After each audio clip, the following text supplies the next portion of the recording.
বাংলা নেতাজি সুভাষচন্দ্র বসুর বাংলা। এই বাংলার মানুষ দেশ যখন আক্রান্ত হয় তখন সেনাবাহিনীর পাশে দাঁড়িয়ে অস্ত্র তুলে নিতে জানে, তার আবার প্রমাণ দিল। কিন্তু দুঃখ কোথায় সন্তু জানো?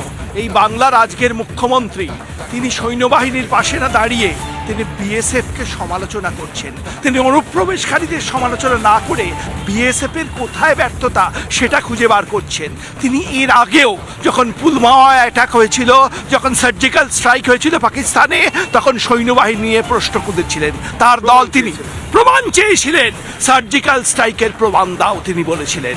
দেশের সৈন্যবাহিনীর পাশে রাজ্যের যিনি নেত্রী, রাজ্যের যিনি মুখ্যমন্ত্রী তিনি দাঁড়াচ্ছেন না, কিন্তু বাংলার মানুষ হাতে অস্ত্র তুলে নিয়েছে।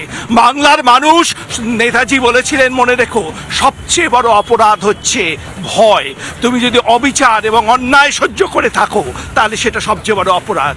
তাহলে আজকে যখন বাংলা নিখণ্ডিত হয়ে গেছে এবং সেখানে পূর্ব বাংলায় যখন একজন ডিপ স্টেটের এজেন্ট, যার মেয়াদ খুব একটা বেশি দিন নেই, আজকে 8 তারিখ আর 20শে জানুয়ারি ডোনাল্ড ট্রাম্প আমেরিকায় আসছে।